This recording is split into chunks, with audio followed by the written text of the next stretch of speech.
नमस्कार.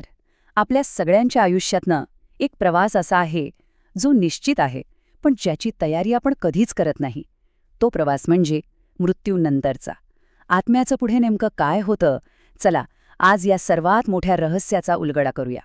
शेवटच्या श्वासानंतर काय होतं हा प्रश्न, मग तो राजा असो किंवा सामान्य माणूस, प्रत्येकाला कधी ना कधी पडतोच. आणि खरं सांगायचं तर हा फक्त एक प्रश्न नाहीये, हे तर आपल्या अस्तित्वाच्या पलीकडच्या जगाचं दार उघडणारी एक चावी आहे. आणि गंमत म्हणजे या प्रश्नाचं उत्तर आपल्याला सापडतं एका दिव्य संवादामध्ये.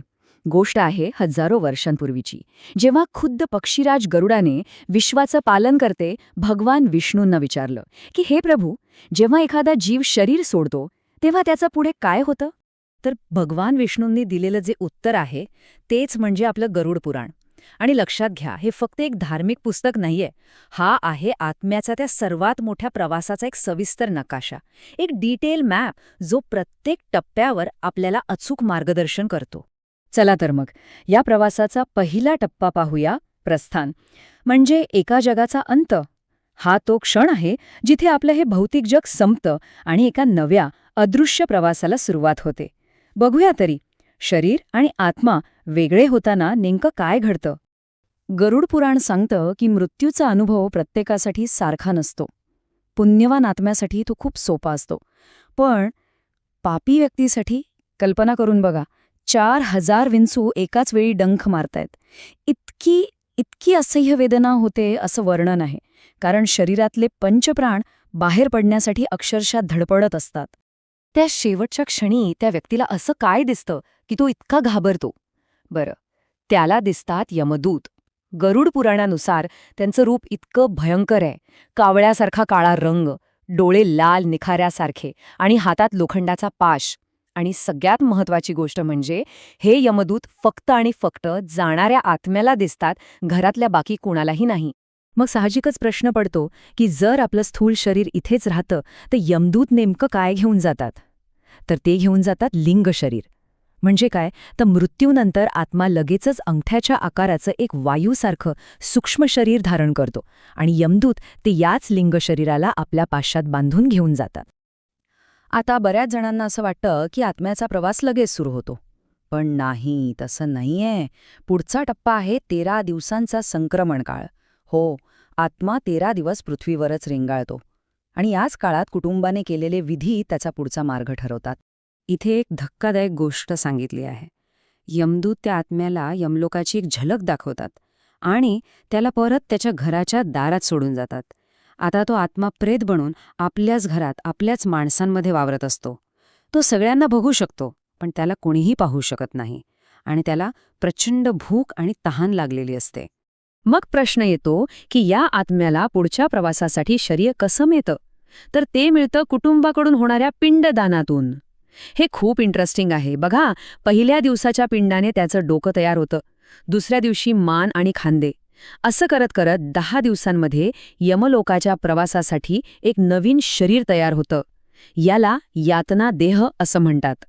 10 दिवसात हा यातना देह तयार झाला की 11व्या आणि 12व्या दिवशीच्या श्राद्धाने त्या शरीराला मिळते ऊर्जा. आणि मग येतो 13वा दिवस.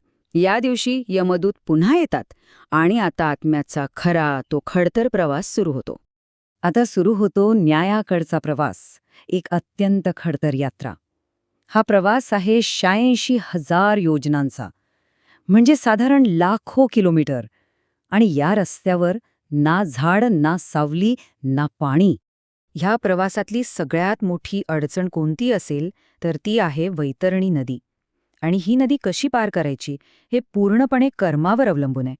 पापी आत्म्यांसाठी ही नदी रक्त आणि पूने अक्षरशः उकळत असते. त्यात भयानक जीव आत्म्याचे लचके तोडतात. पण ज्या व्यक्तीने आयुष्यात गोदान केलं असेल त्याच्यासाठी एक दिव्य गाय येते आणि तो आत्मा तिची शेपटी धरून ही नदी अगदी सहज पार करतो. अशा अनेक अडचणी पार करून तब्बल 447 दिवसांच्या या खडतर प्रवासानंतर तो आत्मा यमपुरीच्या दारात पोहोचतो. आता वेळ आली आहे अंतिम हिशेबाची. आणि इथे सगळ्यात आश्चर्यकारक गोष्ट घडते. न्यायाधीशाचा म्हणजे यमराजांचा चेहरा कसा दिसेल हे पूर्णपणे त्या आत्म्याच्या कर्मावर अवलंबून असतं. म्हणजे बघा, पुण्यवान आत्म्याला यमराज अगदी सौम्य, सुंदर, विष्णूंसारखे दिसतात. पण पापी आत्म्याला? त्याला यमराजांचं तेच रौद्र, भयानक, काळ रूप दिसतं, जे पाहून तो भीतीने बेशुद्धच होतो. यमराजांच्या बाजूला बसलेले असतात चित्रगुप्त. ते अग्रसंधानी नावाचं एक पुस्तक उघडतात. आणि या पुस्तकात काय असतं? तर त्या जीवाच्या जन्मापासून मृत्यूपर्यंतच्या प्रत्येक कर्माचा, एवढंच नाही तर प्रत्येक शब्दाचा आणि प्रत्येक विचाराचा हिशेब लिहिलेला असतो. आणि जर आत्म्याने आपलं पाप नाकारायचा प्रयत्न केला तर यमराज अशा साक्षीदारांना बोलावतात जे कधीच खोटं बोलू शकत नाहीत. कोण आहेत हे साक्षीदार? सूर्य, चंद्र, वायू, अग्नी, आकाश, पृथ्वी, पाणी. इतकंच नाही तर दिवस आणि रात्र आणि स्वतः धर्म. हे सगळे त्या जीवाच्या कर्मांची साक्ष देतात. हे सगळे साक्षी पुरावे तपासल्यानंतर मग दिला जातो अंतिम निकाल. आणि या पाप पुण्याच्या हिशोबानुसारच आत्म्याला स्वर्ग, नरक किंवा पुन्हा एकदा पृथ्वीवर जन्म मिळतो. गरुड पुराणामध्ये तब्बल 84 लाख नरकांचा उल्लेख आहे. आणि प्रत्येक पापानुसार शिक्षा वेगवेगळी. उदाहरणार्थ, ज्याने आपल्या जोडीदाराची फसवणूक केली त्याला तप्त मूर्ती नावाच्या नरकात तापलेल्या लोखंडी पुतळ्याला मिठी मारायला लावतात. किंवा ज्याने फक्त चवीसाठी प्राण्यांना इजा केली त्याला कुंभीपाक नरकात उकळत्या तेलात जिवंत तळलं जातं. पण नरकाची शिक्षा भोगून झाली म्हणजे कर्माचा हिशोब पूर्ण झाला असं नाही. उरलेल्या पापकर्मानुसार आत्म्याला पुन्हा जन्म मिळतो, तोही वेगवेगळ्या योनींमध्ये. जसं की सोनं चोरणाऱ्या पुढच्या जन्मी किडा बनतो, तर धान्याची चोरी करणारा उंदीर. तर मग ह्या सगळ्या चक्रातनं बाहेर पडण्याचा काही मार्ग आहे की नाही? गरुड पुराणानुसार हो, आहे. आणि तो मार्ग फक्त आणि फक्त मानवी जन्मातच उपलब्ध आहे. गरुड पुराण एक खूप खोल गोष्ट सांगतं. जेव्हा जीव आईच्या गर्भात 7व्या महिन्यात असतो तेव्हा त्याला आपले हजारो मागचेच जन्म आठवतात. आणि त्या सगळ्या यातना आठवून तो ईश्वराला वचन देतो, हे प्रभू, मला फक्त या गर्भरूपी नरकातून बाहेर काढ. या जन्मी मी नक्कीच सद्गुणी जीवन जगेन आणि स्वतःला या जन्ममरणाचा फेऱ्यातून मुक्त करेन. पण घडतं काय? जन्माला आल्यावर मायेच्या प्रभावामुळे तो दिलेलं वचन विसरून जातो. आणि मग तेच चक्र पुन्हा सुरू होतं. कीटक, प्राणी, पक्षी अशा तब्बल 84 लाख योनींमध्ये भटकल्यानंतर आत्म्याला हा दुर्मिळ मौल्यवान मनुष्य जन्म मिळतो. गरुड पुराणानुसार हे मनुष्य शरीर म्हणजे मोक्षाचं प्रवेशद्वार आहे. कारण इतर सर्व जन्मांमध्ये जीव फक्त आपले कर्म भोगतो. पण केवळ मनुष्य जन्मातच त्याला नवीन कर्म करून हे चक्र तोडण्याची शक्ती मिळते.